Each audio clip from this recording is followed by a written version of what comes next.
আজকে চলে আসলাম একটি হাফ পাউন্ড ভ্যানিলা কেকের ভেতরে আমি কি কি ইউজ করি সেটা দেখানোর জন্য। তো অনেকেই হাফ পাউন্ড কেক মনে করে যে এত দাম কেন।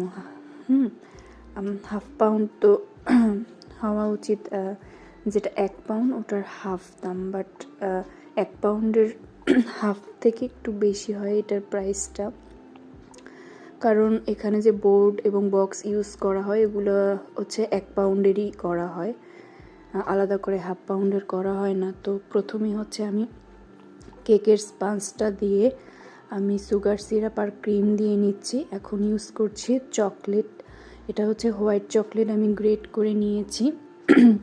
তো অনেকেই হচ্ছে এই জিনিসটা স্কিপ করে, এতে হচ্ছে কেকের ফ্লেভারটা কিন্তু অতটা ভালো লাগে না।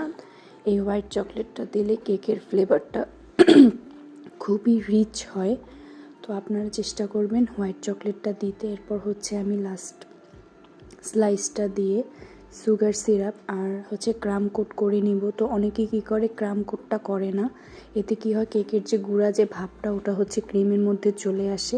এই ক্রাম কোট করে অবশ্যই ফ্রিজে আধা ঘন্টার মতো সেট করে তারপর হচ্ছে ফাইনাল ফিনিশিং দিয়ে ডিজাইন করতে হয়, এতে হচ্ছে কেকটা খুব সুন্দর হয়, স্মুথলি একটা ফিনিশিংও দেওয়া যায়। তো আজকে এই পর্যন্তই, আল্লাহ হাফেজ।